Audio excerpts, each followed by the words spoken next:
Hi everyone, I'm August, and this week I did a split cup pour, and then I ended up putting some cell activator swipes over top of that. I just kind of wanted to see what it looked like.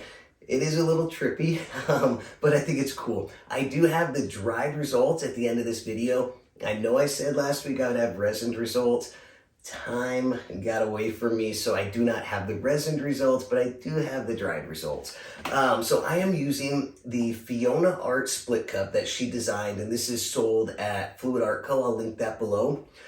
I like this flip cup. My favorite thing, the removable chambers, so you could decide how many chambers, how big those chambers are, and again, like I've said before, cleanup is super easy. You just pop these out, wipe them down, wipe the inside down with baby wipes, and you're good to go. So I filled this up. I had 4 chambers, and I just added a single color to each chamber because I wanted those colors to kind of stay separate as I was pouring this out. When you're filling this up, and I know it's hard to see inside of these split cups because they could be dark inside, try to get your paint levels in each chamber fairly similar. Otherwise, when you start pouring, whichever chamber is filled the most is obviously going to come out quicker, and you're going to have to wait for the other colors to catch up. So just something to keep in mind.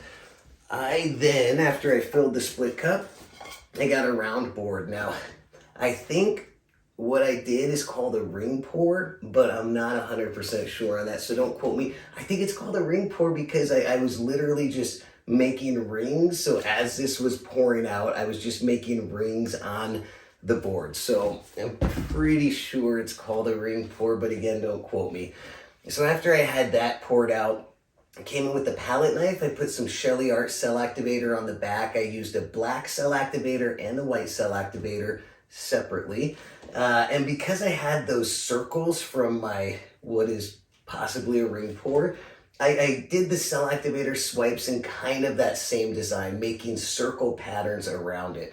So again, it's a little bit trippy. I like it. I think it's pretty cool. After me, premiering is Creations with Tanya, followed by Grandma Kathy's Art Venture. As always, their videos, their channels, everything is in the description below. So if you haven't checked them out yet, please check them out. I believe that was everything. I appreciate you being here, and I hope you have an excellent day.